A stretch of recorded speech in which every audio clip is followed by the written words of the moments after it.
My height of 178 centimeters and weight of 82 kilograms was replaced by height of 190 centimeters and weight of 98 kilograms.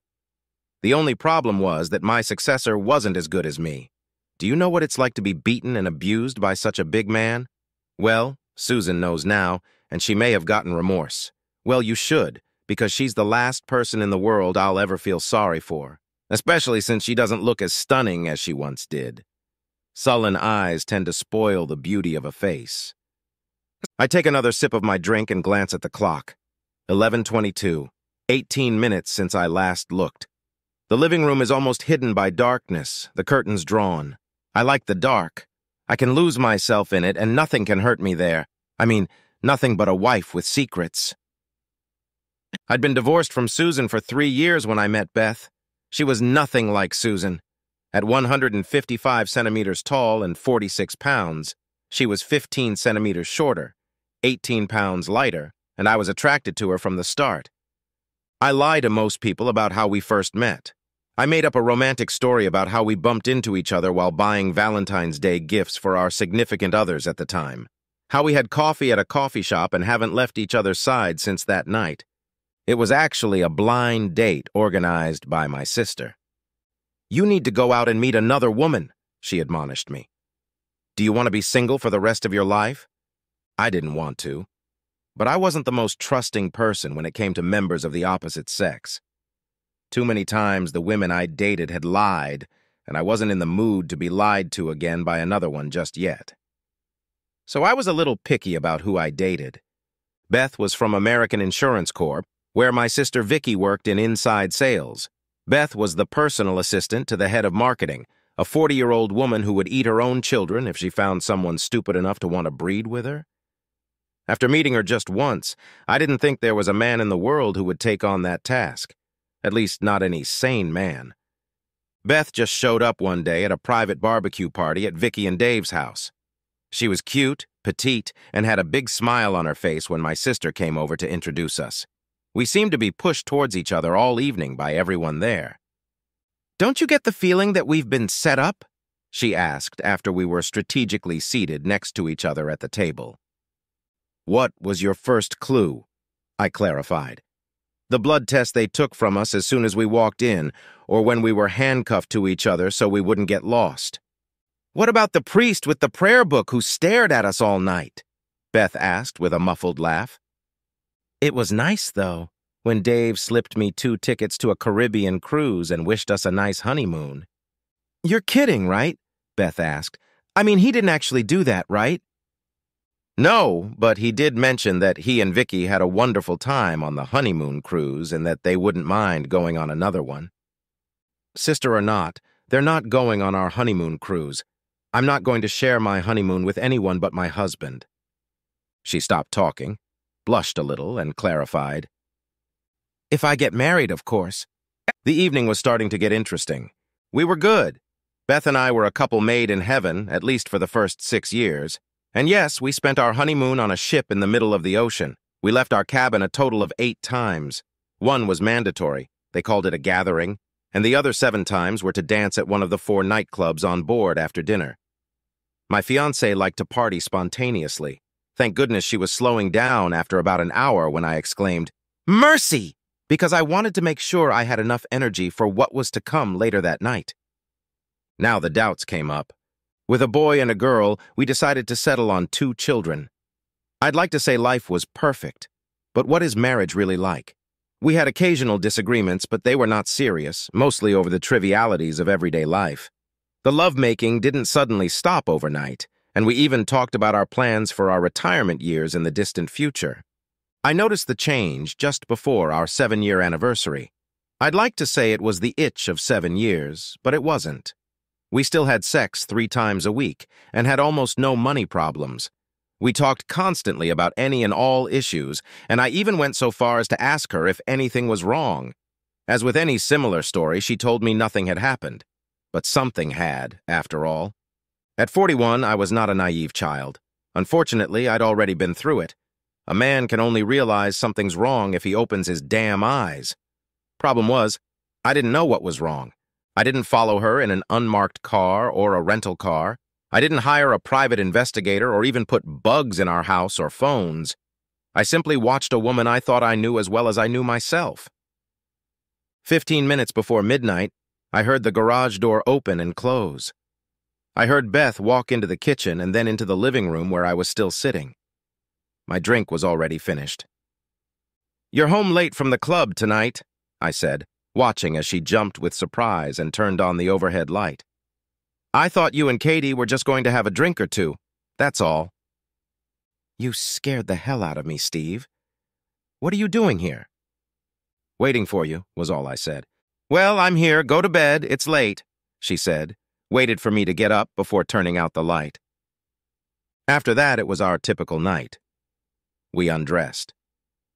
I didn't notice any traitorous marks on her body, though I did watch her brush and floss her teeth.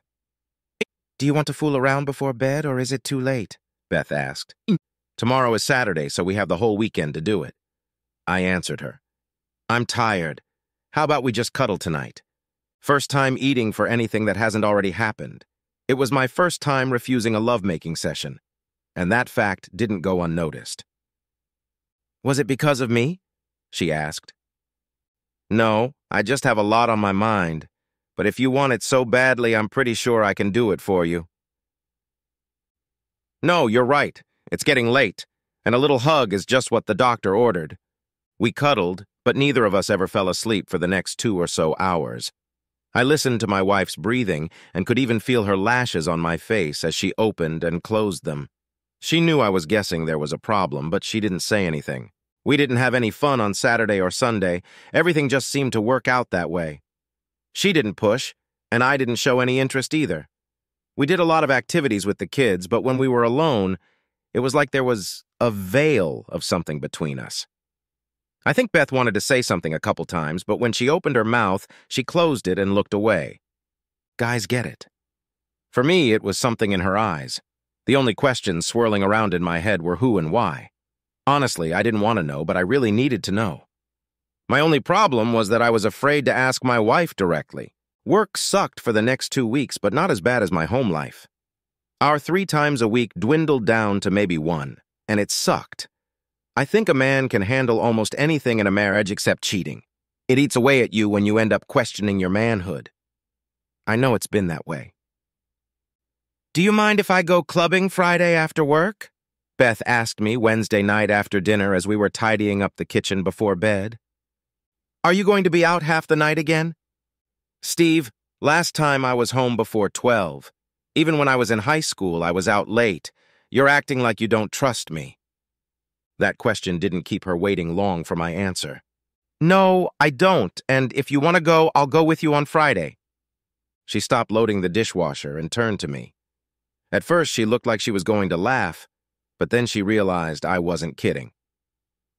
"You're serious, aren't you? Are you saying you don't trust me? What do you think I'm gonna do? Pick up some handsome young man, take him outside, and poke his eyes out?" The loving look is gone now. "Maybe. I'd just feel better if I was with you." "Steve, you don't dance. You hate dancing, and I love it. That's why I go with my girlfriends, so you don't have to do something you hate. Beth, just think of me as your driver, and let's keep it that way." But there was no way in hell she was going to do that. "So let me get this straight. You don't trust me to go out alone with my girlfriends because you think I'm cheating on you? Did I get that right?" I nodded my head. "So you think my girlfriends are sluts too?" I was about to say something nice like whether these shoes fit me, but Beth didn't give me the chance. "Well, fuck you, you piece of shit!" With those words, Beth headed for our bedroom. I heard the door slam. I wondered if she'd locked it. I got the kids ready for bed, read them both a story, and did our usual evening preparations before finally wishing them a good night's sleep. I walked across the hall and stood in front of our bedroom door. If the doors are locked, that's strike number 2. I tried the knob. It wouldn't turn. I slept in the study on the couch. It was a silent breakfast. The kids chirped and chirped, but Beth and I said nothing to each other. With a mug of coffee in my hand, I looked at her one last time and walked out. At this point, I wasn't sure if I was coming back. I hadn't done anything at work for 8 hours. I sat at my desk and looked at the picture on my screensaver. It was a picture of Beth and me in Mexico the year before we had our first child. We looked so happy then. I wondered what had happened. I had dinner out alone and hated it. The food was good. I hated being alone. Would it really be like this? I was beginning to feel sorry for myself, even though nothing had definitively happened yet. I was distracted by the ringing of my cell phone. "Are you coming home tonight?" the message asked. "Not sure, still considering my options." "If you're not home by 10, I'll set the alarm." I love you too, I thought. I spent the night at the hotel and snuck back into my house the next morning, waiting until everyone was gone. I packed a small bag of clothes and took all my personal belongings. I didn't know when I would be back, or if I would even come back at all. Thursday after school, I talked to the kids, but not Beth. Friday around 3, I got a text from her. "We need to talk. Are you coming home tonight?" "I thought you were going out with your girlfriends tonight." I never got an answer. "Hey guys," I said to the kids when I called home around 8 o'clock on Friday. "What are you doing?" "Dad, when are you coming home? We miss you." "I'll be home as soon as I can. Just be good to your mom, you hear me?" "Yeah, but she gets mad when you're not around." "Is she there? I'd like to talk to her." "Aunt Kathy's here. Mom's gone. Would you like to talk to her?" I didn't think long. "Sure, put her on the phone. Love you guys." "Steve, is that you?" Katie asked. "Looks like Beth's gone." "Too bad. I wanted to talk to her." "She told me to tell you she'll be home before curfew, whatever that means. Do you want to leave her a message?" "No, just tell her I called. I wasn't going to play her game. We only had 2 nightclubs in town, so it didn't take a genius to find her. What really pissed me off was that she ended up at the second one. I spent $10 at the first one just to make sure she wasn't there.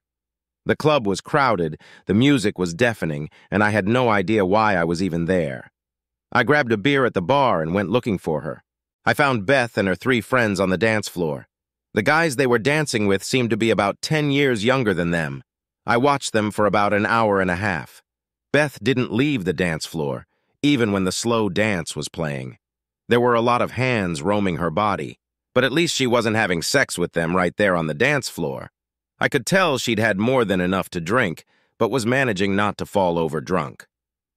When a waitress walked by, I stopped her and ordered Beth her usual drink. "Tell that lady she makes a good kitty." I tipped the waitress $20 and left. I was halfway to the hotel when I got a message on my cell phone. "You're not man enough to dance with me?" "Looks like the college guys have already filled out your dance card. I hope you're using condoms." "Give me a break," was her quick reply. "We haven't done that in a while." "Well, at least I haven't." I disconnected the phone. Monday, I had another unproductive day at work, and my boss finally spoke up to me. "Steve, if you're not going to work today, then go home. I'm not paying you to look at your screensaver." "Sorry, I'm having a little problem at home," I replied. "Well, then solve it at home and work while you're here, or you'll be spending more time at home than you'd probably like." I took the hint, but he was right. I couldn't solve my problem here at work or by text message. At 6:30 in the evening, I walked into my house. Beth wasn't home yet. I carried my bags upstairs and was putting everything in its usual places when I felt someone's gaze on my back. "Yes, I'm back. And no, I'm not leaving again," I announced. When I turned around, she was gone. I finally threw the dirty clothes in the laundry basket and went downstairs to try to wrestle the lioness into the kitchen. Beth, of course, was trying to make as much noise as possible, banging pots and pans before she started setting the table. "Aya?" I grabbed a glass of wine, sat down at the kitchen table, and watched her. "You could at least help me," she said, turning to face me. "What do you want me to do?" "Well, you could get your ass up, make sure the kids are washed, and help me finish setting the table." Well, since you asked so nicely, how could I say no? I followed the kids while they washed up, helped finish setting the table, and even got the sauces out of the fridge. Today, we had Mexican food with roasted peppers and onions. The kids started telling me what I had missed. The rest of the time, Beth and I exchanged silent glances. It was a long, quiet evening. We never exchanged a word with Beth, but I knew that after the kids went to bed, the silence would end. and I was right. "Listen to me very carefully, asshole," Beth began to say. I stood up and headed for the stairs. "Where the hell did you go?" she shrieked. "Get away from you! When you can talk to me respectfully, I'll listen to you, but not before." This time I locked the bedroom door myself. No matter how hard she knocked, I wasn't going to open it. Where she slept, I didn't know. But when I walked into the kitchen this morning, post-shower, shaved and looking awake as hell, Beth was out of breath. "How's everyone doing this fine morning?" I asked cheerfully. My kids answered with their mouths full, and I kissed each one on the top of their heads. Beth just stared, throwing dagger eyes at me. "If you want to try to talk again, I'll be available tonight, honey," I said. She never responded. It looked like it was going to be another cold day. I got home a little later, dinner was set, and everyone was sitting around the table waiting for me. Luckily, I guessed enough to call and warn them I'd be late. The lasagna was cooked perfectly, and with a nice bottle of Merlot, it was a really good dinner. I hoped the rest of the evening would go the same way. By 9:30, the children had gone to bed, and I went to find my wayward wife. I found her in the study. "Are you making the bed?" I asked sarcastically. "Very funny. If anyone should be sleeping here, it should be you, not me." "Well, I sleep in my bed upstairs, with or without you." She didn't answer. "Do you want to talk tonight, or are you just going to let it go on a little longer?" "I don't know what there is to talk about. You think I've cheated, and I know I haven't." Beth was standing in front of me with her arms crossed. "Okay, then I'll start," I said, walking over to the bar and pouring myself a drink. "How long have you been bored with our lives, or me specifically?" I sank into the chair at my desk and just stared at her. She didn't say anything. "Okay, I'll ask it another way. How long ago did you start looking for fun outside of our marriage?" She still didn't say anything, but she looked a little more unsure of herself now. "Okay, so it seems, as before, it's just another waste of my time. Tomorrow I'll talk to Rick and start the paperwork. Rick was a lawyer friend of mine. I got up to leave." 6 to 7 months, she said as I walked to the door.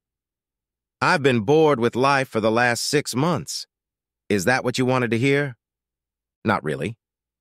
I stopped and leaned against the door jamb. "Go on. I don't have anything to say.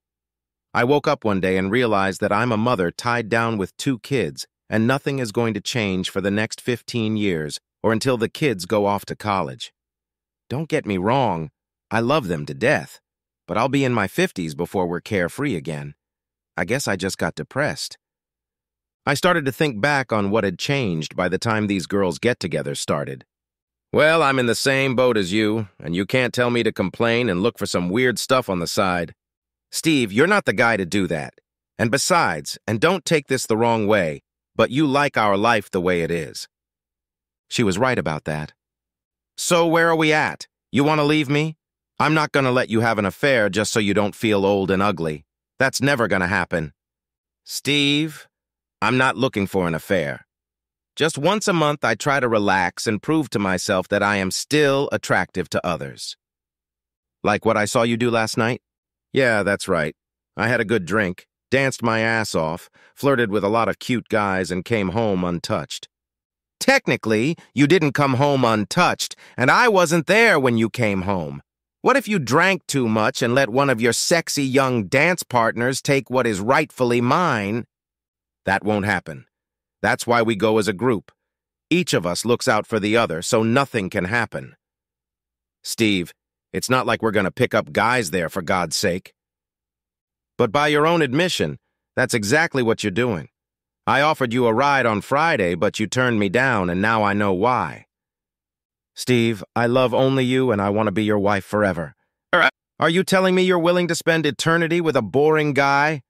If I were you, I certainly wouldn't want that. How about this? I'll have Rick draw up the papers, but keep them without suing. You can go to your girls' parties alone, but if anything happens, I'll tell him to go ahead and file." "But if you're not with me, how will you know if I'm out of line?" "Oh, that'll be easy. I'll hire a private investigator to videotape you during your night outs and send me the footage. If I don't like what I see, I'll have Rick file a lawsuit and we can fight it in court." But remember, we both signed a prenup, and if one of us cheats, he loses custody of the kids and everything else. I've been burned once before, and I went into this marriage with my eyes wide open. Steve, you don't trust your wife? No! Don't you remember asking me the same question 2 weeks ago and what I told you? No, I didn't trust you then. And I certainly don't trust you now. It wasn't something we agreed on. So, your way or my way? In my opinion, it's just a show of respect for my partner and a commitment not to do anything that might jeopardize our marriage. I think it has something to do with the vows we made about 7 years ago. I hope you remember them, don't you? Neither of us could say anything more, so we silently but together went upstairs and went to bed.